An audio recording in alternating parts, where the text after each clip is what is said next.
গৃহশিক্ষক YouTube চ্যানেলে সকল ছাত্রছাত্রীদের জানাই শুভকামনা।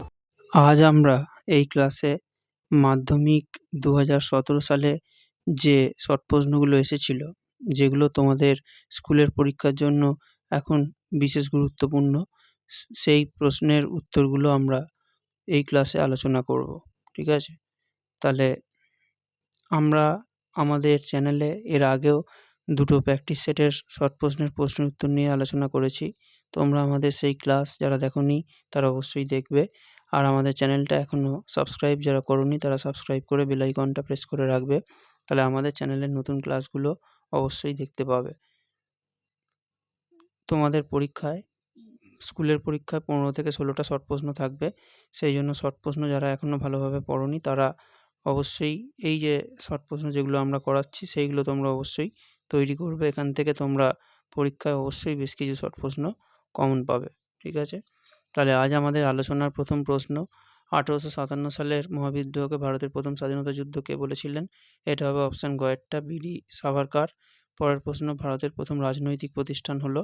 এটা হবে অপশান গয়েরটা, বঙ্গভাষা প্রকাশিকা সভা। পরের প্রশ্ন, ভারত মাতা চিত্রটি কে আঁকেন? এটা হবে অপশান কয়েরটা, অবনীন্দ্রনাথ ঠাকুর। পরের প্রশ্ন, ভারতে হাফটন ব্লক প্রিন্টিং পদ্ধতিকে প্রবর্তন করেন? এটা হবে উপেন্দ্র কিশোর রায়চৌধুরী, অপশান কয়েরটা। পরের প্রশ্ন, বিশ্বভারতী কে প্রতিষ্ঠা করেন? এটা হবে অপশান কয়েরটা, রবীন্দ্রনাথ ঠাকুর। পরের প্রশ্ন, একা আন্দোলনের নেতা ছিলেন? এটা হবে মাদারিপাসি, অপশান কয়েরটা।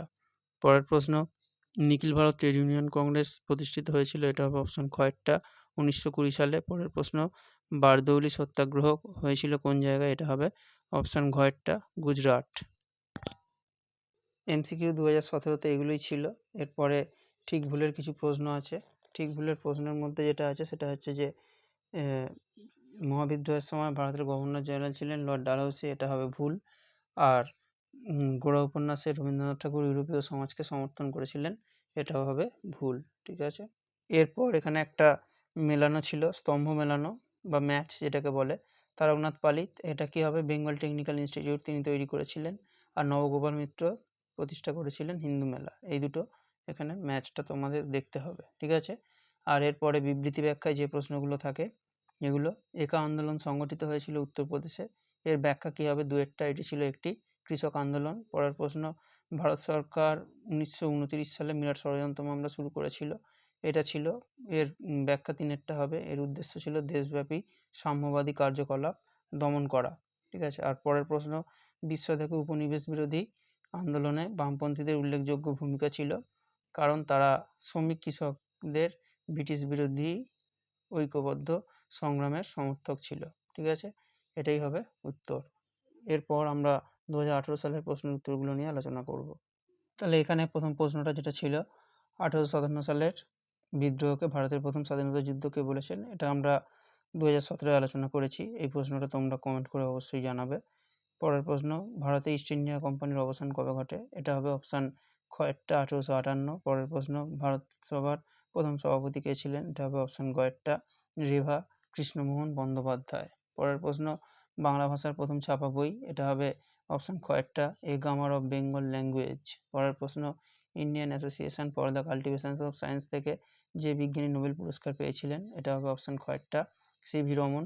পরের প্রশ্ন, বয়কট আন্দোলনের ফলে সবচেয়ে বেশি ক্ষতি হয়েছিল কাদের? এটা হবে অপশান খয়েরটা, মধ্যবিত্ত শ্রেণী। পরের প্রশ্ন, বাবা রামচন্দ্র কৃষক আন্দোলনের নেতৃত্ব দিয়েছিলেন? এটা হবে যুক্তপ্রদেশ থেকে। পরের প্রশ্ন, রামপা বিদ্রোহ কোথায় হয়েছিল? এটা হবে অপশান ঘয়েরটা, গোদাবরী উপত্যকায়। ঠিক আছে? এরপর আমরা এসিকিউ বা ঠিক ভুলের প্রশ্নের উত্তরগুলো নিয়ে আলোচনা করব। তাহলে এসিকিউতে যে প্রশ্ন আছে, বঙ্গ ওই ভারত মাতা চিত্রটি কোন ঐতিহাসিক ঘটনার পটভূমিকায় অঙ্কিত? এটা হবে বঙ্গভঙ্গ। আর পরের প্রশ্ন, নিখিল ভারত ট্রেড ইউনিয়ন কংগ্রেস কোথায় প্রতিষ্ঠিত হয়েছিল? এটা হবে বোম্বাইতে। ঠিক আছে? এটা। আর এরপরে ঠিক ভুলের যে প্রশ্নটা আছে, ইলবার্ট বিল, ভারত সভা ইলবার্ট বিলের বিরোধিতা করেছিল, এটা হবে ভুল। আর তারপরেরটা, বাংলায় লাইনোটাই প্রবর্তন করেছিলেন বিদ্যাসাগর, এটাও হবে ভুল। আর এরপরে ম্যাচ একটা, বীরেন্দ্রনাথ শাসমল, এটা হবে অসহযোগ আন্দোলন। বাকিগুলো তোমাদের এবারে পরীক্ষার মধ্যে নেই। আর এখানে আর একটা প্রশ্ন, প্রফুল্লচন্দ্র রায় 2.4.3, প্রফুল্লচন্দ্র রায় ড্যাশ শাস্ত্রের অধ্যাপক? এটা হবে রসায়ন, এটা ভালোভাবে তোমরা অবশ্যই দেখবে। আর এখানে আর একটা প্রশ্ন আছে বিবৃতি ব্যাখ্যায় 2.5.3 এই প্রশ্নটা, এটা হচ্ছে যে রবীন্দ্রনাথ ঔপনিবেশিক শিক্ষা ব্যবস্থা পছন্দ করতেন না, কারণ ব্যাখ্যা 3-এরটা, এই শিক্ষা ব্যবস্থায় শিক্ষার্থীদের মনের বিকাশ ঘটতো না। ঠিক আছে, এরপর আমরা 2019 সালের প্রশ্নের উত্তরগুলো নিয়ে আলোচনা করব।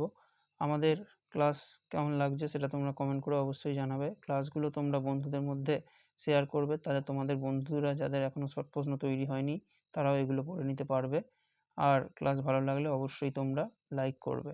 ঠিক আছে, আর পরীক্ষায় তোমরা যদি শর্ট কোশ্চেন ভালোভাবে পড়ে যাও তাহলেও কিন্তু তোমরা খুব সহজেই 5 নম্বর তুলে নিতে পারবে। আর যাদের এইগুলো পড়া হয়ে গেছে তারা আরও একবার এগুলো খুব ভালোভাবে দেখে যাবে। ঠিক আছে, এই প্রশ্নগুলো 2019-এর প্রশ্ন। ঠিক আছে, সন্ন্যাসী ফকির বিদ্রোহের অন্যতম নেতা কে ছিলেন?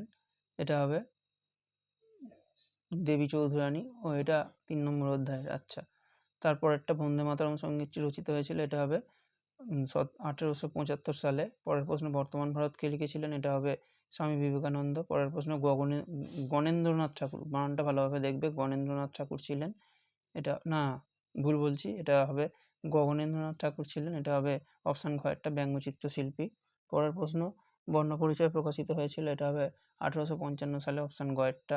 পরের প্রশ্ন বেঙ্গল টেকনিক্যাল ইনস্টিটিউট তৈরি হয়েছিল, এটা হবে 1906 সালে। পরের প্রশ্ন সর্বভারতীয় কিষাণ সভার প্রথম সভাপতি ছিলেন, এটা হবে স্বামী সহজানন্দ। পরের প্রশ্ন কংগ্রেস সমাজতন্ত্রী দল তৈরি হয়েছিল, এটা হবে অপশান গ একটা, বোম্বাইতে। পরের প্রশ্ন ওয়ার্কার্স অ্যান্ড প্রেজেন্টস পার্টি যুক্ত ছিলেন, এটা হবে সাইমন কমিশন বিরোধী আন্দোলনে, অপশান ঘ একটা। পরের প্রশ্ন গোড়া উপন্যাসটিকে রচনা করেন, এটা হবে রবীন্দ্রনাথ ঠাকুর। আর পরেরটা এগুলো হচ্ছে আমাদের এসিকিউ প্রশ্ন, বাংলা ভাষায় প্রকাশিত প্রথম চিত্রিত গ্রন্থের নাম, এটা হবে অন্নদামঙ্গল। ঠিক আছে, আর এরপরে ঠিক ভুলে কিছু ছিল না, আর ম্যাচে ছিল একটাই, সেটা হচ্ছে যে বীরেন্দ্রনাথ শাসমল, এটা হবে কৃষক আন্দোলন। এখানে আবার একটা অন্যরকম দিয়েছে। ঠিক আছে, আচ্ছা, এখানে আর একটা প্রশ্ন ছিল 2.4.4, ভারত সভা প্রতিষ্ঠিত হয়েছিল ড্যাশ খ্রিস্টাব্দে? এই প্রশ্নটা আমরা আমাদের চ্যানেলে আগে করিয়েছিলাম, তোমরা অবশ্যই কমেন্ট করে উত্তরটা জানাবে। ঠিক আছে, এরপর আমাদের মাধ্যমিক 2020 সালের প্রশ্নের উত্তরগুলো আলোচনা করব। ঠিক আছে, তাহলে মহারানী ঘোষণাপত্রের প্রধান উদ্দেশ্য ছিল, এটা হবে অপশান ক একটা, ভারতবাসীদের আনুগত্য অর্জন। পরের প্রশ্ন ল্যান্ড হোল্ডার সোসাইটির সভাপতি ছিলেন, এটা হবে অপশান ক একটা, রাধাকান্ত দেব। পরের প্রশ্ন হিন্দু মেলার সম্পাদক ছিলেন, এখানে বানানটা কিন্তু তোমরা দেখে করবে, এটা হবে গণেন্দ্রনাথ ঠাকুর। ঠিক আছে, গগনেন্দ্রনাথ কখনোই লিখবে না, গণেন্দ্রনাথ হবে। ঠিক আছে, পরের প্রশ্ন বাংলা ভাষার প্রথম ছাপা বই প্রকাশ হয়েছিল, এটা হবে 1778 সালে। পরের প্রশ্ন বেঙ্গল টেকনিক্যাল ইনস্টিটিউটের প্রথম অধ্যক্ষ ছিলেন, এটা হবে অপশান ঘ একটা, প্রমথনাথ বসু। ঠিক আছে, পরের প্রশ্ন দেশপাল নামে পরিচিত ছিলেন, এটা হবে অপশান গ একটা, বীরেন্দ্রনাথ শাসমল। পরের প্রশ্ন মোগলা বিদ্রোহ হয়েছিল, এটা হবে মালাবার উপকূলে, অপশান ক একটা। পরের প্রশ্ন মিরাট ষড়যন্ত্র মামলা হয়েছিল, এটা হবে অপশান গ একটা, শ্রমিক নেতাদের বিরুদ্ধে। ঠিক আছে, আর এরপরে এখানে আর কিছু নেই, আর এখানে একটাই প্রশ্ন আছে, ঠিক ভুলে একটা প্রশ্ন ছিল, ব্রাহ্ম সমাজের বাবা রামচন্দ্র ছিলেন ব্রাহ্ম সমাজের নেতা, এটা হবে ভুল। ঠিক আছে, আর এর পরের পাতায় যে ম্যাচটা আছে সেখানে রাধাকান্ত দেব, এটা হবে ল্যান্ড হোল্ডার সোসাইটি বা জমিদার সভা, আর বিবেকানন্দ বর্তমান ভারত, এগুলো আগেও কমন ছিল। ঠিক আছে, আর এর পরের প্রশ্ন যেটা দিয়েছে মহাবিদ্রোহের সময় ভারতের গভর্নর জেনারেল ছিলেন, এটা হবে লর্ড ক্যানিং। ঠিক আছে, আর এরপরে হ্যালহেড, এটা হচ্ছে বিবৃতি ব্যাখ্যার প্রশ্ন। হ্যালহেড তার বাংলা ব্যাকরণ গ্রন্থ লেখেন এদেশীয় ইংরেজ কর্মচারীদের বাংলা ভাষা শেখানোর জন্য, কারণ কি? ব্যাখ্যা, কারণ এদেশে ব্যবসা বাণিজ্য ও প্রশাসন চালানোর জন্য ইংরেজ কর্মচারীদের বাংলা ভাষা আয়ত্ত করা প্রয়োজন ছিল, এটা হবে উত্তর। ব্যাখ্যা 3-এরটা। আর এর পরেরটা বারদৌলি সত্যাগ্রহ হয়েছিল 1928 সালে, কেন হয়েছিল? কারণ এই আন্দোলন ছিল ভূমি রাজস্ব বৃদ্ধির প্রতিবাদে ভূস্বামী ধনী কৃষক শ্রেণী ও ভূমিহীন দরিদ্র কৃষক শ্রেণীর মিলিত আন্দোলন। ব্যাখ্যা 3-এরটা। ঠিক আছে, তাহলে এইভাবে তোমরা এই শর্ট প্রশ্নগুলো খুব ভালোভাবে তৈরি করো। এর পরের ক্লাসে আমরা এরকম আরও কিছু গুরুত্বপূর্ণ মাধ্যমিকের প্রশ্নের উত্তর নিয়ে আলোচনা করব।